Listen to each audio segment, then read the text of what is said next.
Assalamualaikum warahmatullahi wabarakatuh. Selamat datang kembali dalam pembelajaran kimia organik. Pada kesempatan ini kita akan melihat lebih jauh mengenai gugus fungsi, alkohol, fenol, tiol, dan eter. Setelah pada beberapa pertemuan sebelumnya kita mengenal berbagai macam gugus fungsi, kemudian bagaimana mengenali gugus fungsi itu berdasarkan spektrum inframerah. Nah, pada pertemuan kali ini kita akan berfokus pada alkohol dan sejenisnya. Kita lihat yang pertama, ya. Jadi alkohol ini adalah senyawa-senyawa yang mengandung gugus fungsi hidroksil atau OH. Kemudian alkohol ini kalau kemudian kita lihat lebih jauh, secara umum dapat diklasifikasikan menjadi alkohol primer, sekunder, atau alkohol tersier. Kalau kita lihat dari jumlah gugus hidroksil yang menempel pada suatu senyawa, sehingga senyawa ini dikategorikan sebagai alkohol, maka senyawa-senyawa alkohol ini dapat juga dikategorikan sebagai monofungsional atau polifungsional. Penamaannya sendiri selalu akan diakhiri dengan akhiran -ol atau alkil alkohol, kemudian juga dapat juga apabila senyawa itu adalah polifungsional, maka kita beri akhiran -diol, alkil glikol. Dan selanjutnya bergantung pada jumlah dari berapa banyak hidroksil yang ada di dalam suatu senyawa alkohol. Lebih lanjut, apabila kita mempunyai gugus hidroksil yang berkaitan langsung pada cincin benzen, ini secara umum dapat kita kelompokkan ke dalam senyawa-senyawa fenol. Nah, kemudian yang tidak kalah penting adalah pernyataan yang terakhir di situ, apabila gugus OH atau hidroksil ini sebagai substituen dalam suatu senyawa, maka kita dapat memberikan nama substituen ini adalah hidroksi. Secara umum, penamaan sebagai substituen atau sebagai induk ini nanti akan sangat penting apabila kita memberi nama untuk senyawa-senyawa alkohol sederhana ataupun alkohol yang lebih kompleks yang bercampur dengan gugus fungsi yang lainnya yang berada di dalam suatu struktur senyawa. Kemudian di sini dapat kita lihat ini adalah tipikal dari alkohol primer, alkohol sekunder, dan alkohol tersier. Jadi dalam satu bagan untuk oksidasi dan reduksi dari berbagai macam alkohol, kita dapat melihat pada bagian yang pertama di atas itu semua ya dimulai dari alkana yang tidak mempunyai heteroatom oksigen. Kalau kemudian alkana ini dioksidasi, maka yang pertama kemungkinannya dia dapat menjadi alkohol primer dengan satu ikatan dengan oksigen. Nah, alkohol primer ini dapat dioksidasi lebih lanjut menjadi aldehida, yang kemudian dapat mengalami oksidasi lebih lanjut kembali sehingga menghasilkan asam karboksilat. Berikutnya kita mempunyai alkana pada baris kedua, ya ada RCR aksen. Nah ini kalau dia dioksidasi maka akan menghasilkan alkohol sekunder. Oksidasi lebih lanjut dari alkohol sekunder ini akan menghasilkan suatu keton. Namun di sini dapat kita lihat bahwa keton ini tidak akan mengalami oksidasi lebih lanjut sebagaimana aldehid menjadi asam karboksilat. Jadi ini adalah pembeda antara alkohol primer dan alkohol sekunder. Pada baris yang bawah kita lihat di situ ada RC, R aksen, kemudian C-nya juga mengikat R double aksen. Nah ini adalah suatu alkana yang dapat dioksidasi lebih lanjut menjadi suatu alkohol tersier.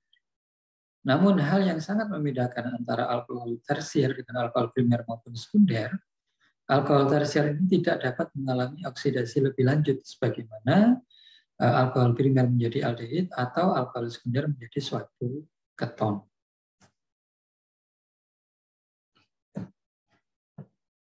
Berikutnya kita lihat pada sifat fisik alkohol.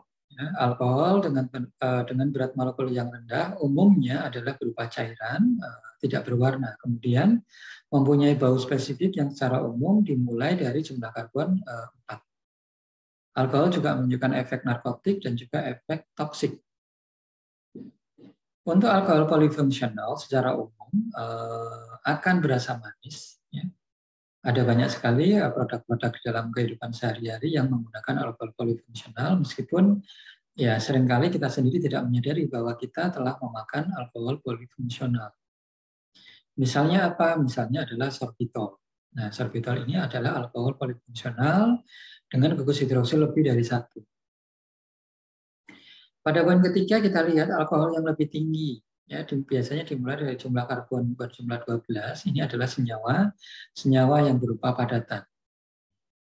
Jadi berbeda dengan alkohol dengan berat molekul yang rendah yang secara umum berupa cairan yang tidak berwarna. Alkohol lebih lanjut dapat mengalami ikatan hidrogen yang berpengaruh terhadap larutannya dalam air dan juga titik-titik yang lebih tinggi daripada alkana. Kemudian kalau dilihat dari struktur alkohol, maka alkohol ini akan terdiri dari 2 bagian. Apa itu?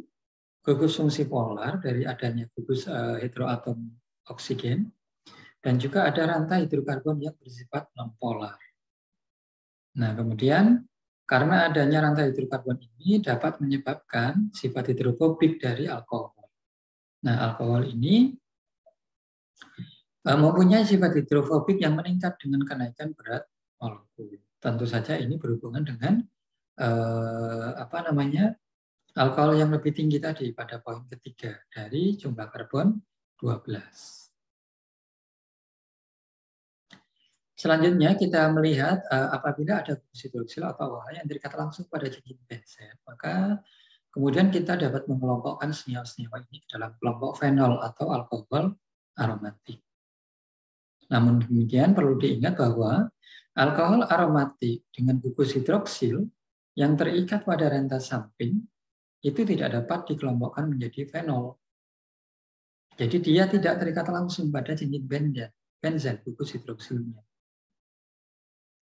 Karena tidak terikat langsung pada cincin benzen, maka senyawa-senyawa ini bukan fenol, tapi lebih kemudian kita sebut sebagai bensil alkohol.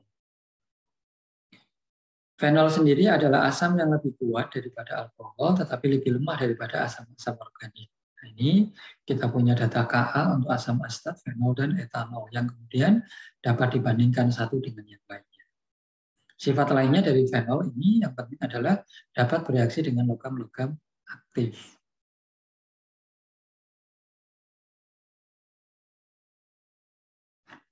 Selanjutnya kita lihat, ini adalah tabel konstanta keasaman dari beberapa alkohol dan fenol. Kita dapat melihat di situ ada yang berwarna hijau untuk air dengan pKa sebesar 15,74. Semakin ke bawah, maka tingkat keasaman dari beberapa alkohol dan fenol ini akan semakin naik. Ya, jadi kita mempunyai the stronger acid itu adalah 2,4,6-trinitrofenol dengan pKa sebesar 0,60. Nah, ini adalah spesies fenol yang sangat asam.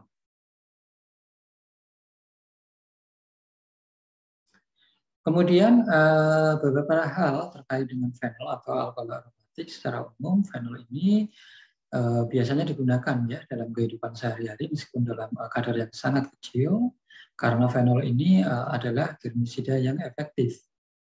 Kemudian kalau kemudian melihat pada sejarah dari penggunaan fenol ini, sudah sangat lama sekali fenol ini digunakan sebagai germisida ya.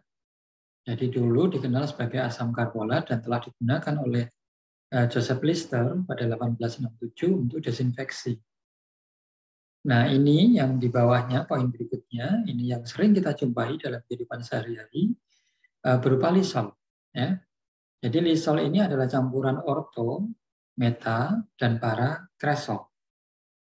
Biasanya fenol ini, kelompok fenol ini adalah senyawa-senyawa padatan kristalin, kemudian sedikit larut dalam air, mempunyai bau yang sangat khas fenol begitu, kemudian bersifat toksik terhadap hati dan ginjal, dan juga bersifat kaustik. Ya.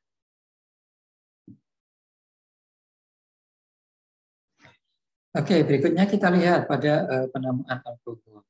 Jadi secara umum ini kita telah memahami bersama bahwa penamaan alkohol tentu saja mengikuti aturan apakah gugus hidroksil atau alkohol itu menjadi induk atau gugus hidroksil alkohol itu menjadi substituen sebagaimana pada slide yang tadi.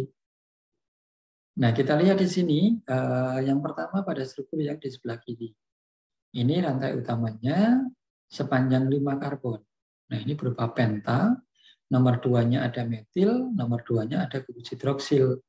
Maka kita beri nama 2-metil 2-pentanol. Jadi posisi 2 ada metil, posisi 2 juga mengikat gugus hidroksil dengan rantai panjang sebanyak 5 rantai karbon. 2-metil 2-pentanol. Lebih lanjut untuk yang di sebelah kanan, kita lihat ini adalah senyawa alkohol siklik, yang mana kalau kita beri nomor dari atas ke bawah, itu kita akan mendapati bahwa gugus hidroksil terikat pada posisi nomor 1 dan posisi nomor 4. Dengan orientasi ruang, gugus hidroksilnya itu sama. Ya. Jadi kalau kita lihat pada struktur yang tengah itu dua-duanya solid line. Artinya mengarah ke kita sebagai pembacanya. Nah, tentu saja dengan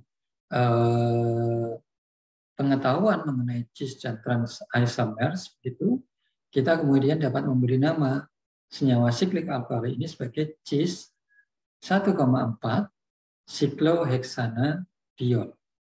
Ya, jadi sikliknya berupa sikloheksana, cincin anggota 6. Kemudian di situ mengikat 2 gugus hidroksil nomor 1 dan 4.